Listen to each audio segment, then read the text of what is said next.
چشمے تصور سے دیکھیں تو اس مطاف پر کس کس کے قدموں کے نشان ثبت ہیں۔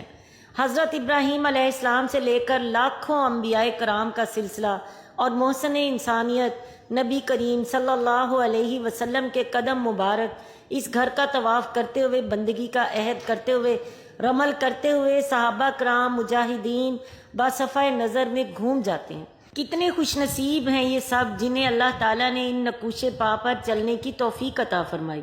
وہ عظیم ہستیاں جنہوں نے اس گھر میں عہد باندھا اور زندگی کے عملی میدانوں میں اس کو وفا کیا، لبیک کا حق ادا کیا، کلمہ شہادت کا حق ادا کیا اور اپنے قول و عمل سے شہادت حق کے لیے سر دھڑ کی بازی لگائی، ایسی کہ حق غالب آ گیا اور باطل مغلوب ہو گیا۔ یہ دیوانہ وار طواف آج بھی ہو رہا ہے، اونچی آواز میں کلمہ شہادت کا ورد ہر لمحہ جاری ہے، رمل کرتے ہوئے مرد بھی نظر آتے ہیں، لیکن دل سوچتا ہے میرے اللہ آج تیری زمین پر تیرا دین مغلوب، مظلوم، مفلوج اور غریب ہے۔ وہ کافروں کے آگے سر اٹھانے والے کہاں گئے؟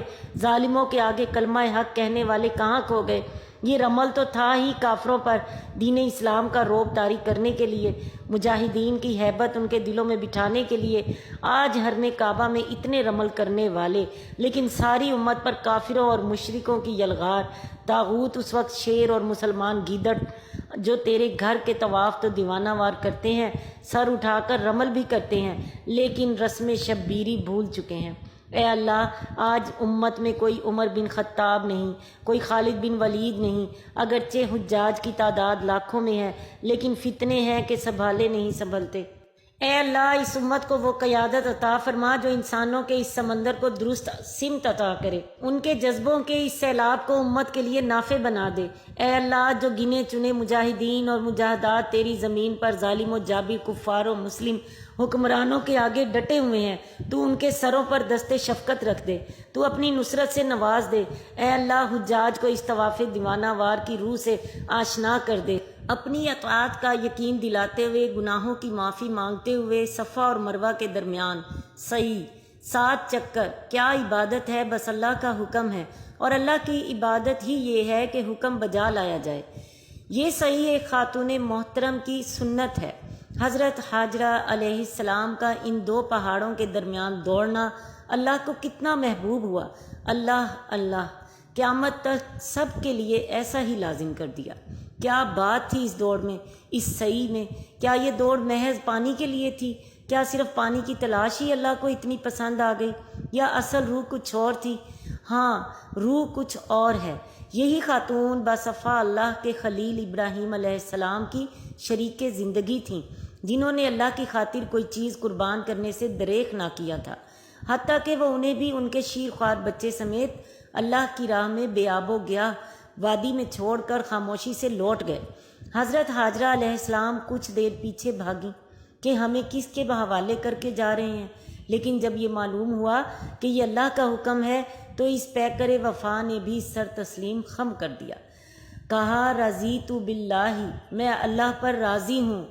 یہ خاتون کوئی عام خاتون نہ تھیں، ان کے بطن سے حضرت اسماعیل علیہ السلام نے جنم لیا تھا، جن کے سبب سے رحمت للعالمین صلی اللہ علیہ وسلم کو دنیا میں آنا تھا، اور جن کے ذریعے اللہ کی زمین پر اللہ کے دین کا اتمام ہونا تھا، اللہ کے نور سے دنیا کو روشن ہونا تھا، اللہ کے دین کو دنیا میں غالب ہونا تھا۔ یہ کوئی عام خاتون نہ تھی۔ ان کو اللہ نے کیا صفت عبودیت بخشی، ایک تنہا عورت، بے آب و گیا وادی، نہ کھانا نہ پانی نہ حفاظت کا کوئی اور ذریعہ، لیکن سمعنا واطعنا کی مثال، اس لیے کہ معلوم تھا کہ یہ سب اللہ کی رضا کے لیے اس کے حکم کی اطاعت میں کیا گیا ہے۔ معلوم تھا کہ حفاظت اللہ کرے گا، معلوم تھا کہ رزق اللہ دے گا، لیکن ہاتھ پر ہاتھ رکھ کر بیٹھی نہ رہیں۔ نہ عورت ہونا ان کے راستے میں رکاوٹ بنا، نہ تنہائی نے ان کو روکا۔ انہوں نے صحیح کی جدوجہد کی، پتھریلی زمین بھی ان کی صحیح میں رکاوٹ نہ بنی۔ حضرت حاجرہ کتنا بڑا سبق رہتی دنیا تک دے گئیں کہ عورت ہو یا مرد، زندگی صحیح و جوہد سے عبارت ہے۔ صحیح و جوہد کے ساتھ زندگی گزارنا سنت انبیاء ہے۔ مسلمان ہاتھ پر ہاتھ رکھ کر اللہ کی نصرت کا انتظار نہیں کرتا۔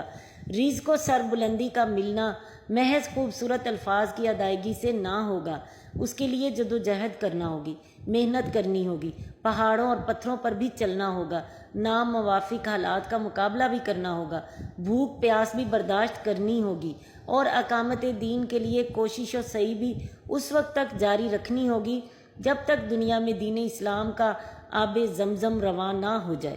اس نیت اور اس جذبے سے صحیح ہو تو کیا کہنے، خصوصاً ماؤں کو جدوجہد کرنی ہے کہ ان کی گودوں میں ابراہیم اور اسماعیل علیہ السلام کے پیروکار پرورش پائیں، جو اللہ کے دین پر سچے دل سے لبیک کہنے والے ہوں، جو نبی کریم صلی اللہ علیہ وسلم کے نقش قدم پر کعبہ کا طواف کرتے ہوئے اس کعبہ کو اور اس گھر کے متولی امت کو کافروں کے کاسہ لیسوں سے آزاد کرا سکے۔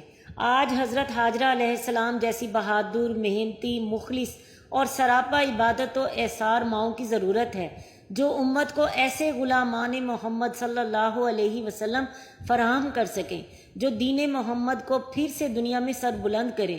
اے خواتین اسلام، دوران حج سعی کرتے ہوئے کبھی اس پر بھی غور کیا کریں۔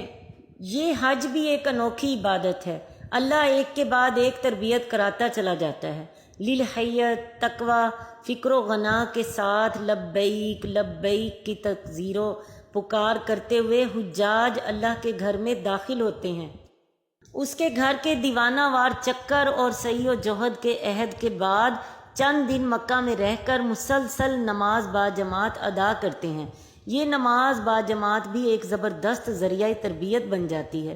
جو جو حج قریب آتا ہے، مکہ میں لاکھوں افراد جمع ہوتے چلے جاتے ہیں، اور آخری ہفتے میں مکہ کی گلیاں اور بازاروں میں اس قدر بھر جاتے ہیں کہ نماز کے لیے مسجد الحرام میں جانا اور آنا ایک کڑی مشق بن جاتا ہے۔ نماز سے تقریباً 1 گھنٹہ قبل اور 1 گھنٹہ بعد تک حرم شریف کی طرف جانے والے راستوں پر چلنا مشکل ہو جاتا ہے۔ حرم کی طرف چلنے کی رفتار ایسی ہوتی ہے کہ عام حالات میں 10 منٹ کا راستہ ان دنوں میں آدھ سے پون گھنٹے میں طے ہوتا ہے۔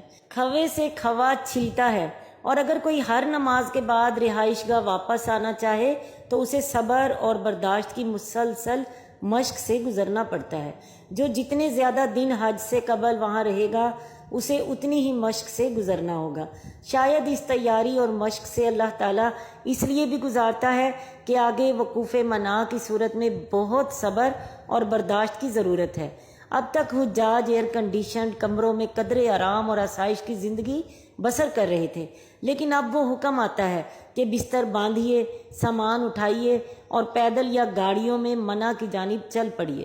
یہ سفر جو اصلاً چند منٹ کا سفر ہوتا ہے، حج کے دنوں میں کئی گھنٹوں پر محیط ہو جاتا ہے۔ گاڑیوں کی لمبی قطاروں میں گھنٹوں انتظار، غصہ، جھنجھلاہٹ، ہر چیز کو برداشت کرنا ہے، لڑائی جھگڑے سے گریز کرنا اور کرتے چلے جانا ہے۔ پر آسائش کمرے چھوڑ کر اب خیموں میں رہنا ہے۔ یہاں گدے بھی نہیں ہیں، چٹائیاں ہیں، بس معلم گدے پہ بھی فراہم کرتے ہیں۔ غسل خانے بھی کمروں کے ساتھ نہیں، بلکہ سینکڑوں افراد کے لیے مشترکہ ہیں، جہاں لمبی لمبی قطاروں میں کھڑا ہونا پڑتا ہے۔ وضو گاہ بھی مشترک ہے، اس لیے ہر نماز سے پہلے انتظار کی لمبی کیفیت سے گزرنا ہوتا ہے۔ کیمپ بھی مرد و خواتین کے مشترک ہیں۔ مرد برائے نام لباس میں ہیں، عورتوں کے چہرے بھی کھلے ہیں۔ اللہ اللہ، ضبط نفس، تقوی اور غض بصر کی کس مشق سے اللہ گزارتا ہے۔ سبحان اللہ و بحمدہ، سبحان اللہ العظیم۔ منا و مزدلفہ کا قیام اس سے بھی زیادہ جس چیز پر ضرب لگاتا ہے وہ مادیت پرستی ہے، جس میں آج کا انسان لت پت ہے۔ ضروریات زندگی بہت وسیع ہو گئی ہیں، بلکہ آسائشوں نے ضروریات کی جگہ لے لی ہے۔ مغرب کی تقلید میں امت مسلمہ بھی عیش کوشی کا شکار ہو گئی ہے، مادیت کی دوڑنے والی اصل مقاصد کی جگہ لے لی ہے۔ حصول تعلیم کا مقصد بھی دنیا حاصل کرنا رہ گیا ہے۔ تعلیم تجارت بن چکی ہے، عدالت بکاؤ مال ہے، حکمران ڈالروں کے عوض بک چکے ہیں، جنگیں کشور کشائی کے لیے ہیں۔ ایک دن منع میں قیام کے بعد اگلا سفر اگلی رات یا الگ صبح شروع ہو جاتا ہے، میدان عرفات کی طرف، جو اصل میدان حج ہے، جہاں گھڑی بھر بھی نہ ٹھہریں تو حج ادا نہیں ہوتا۔ یہ میدان عرفات، جس کے بارے میں مختلف روایات ہیں کہ شاید وہ جگہ ہے جہاں حضرت آدم و حوا کی ملاقات ہوئی تھی، یا وہ میدان ہے جہاں روز محشر سب انسانوں کو جمع ہونا ہے۔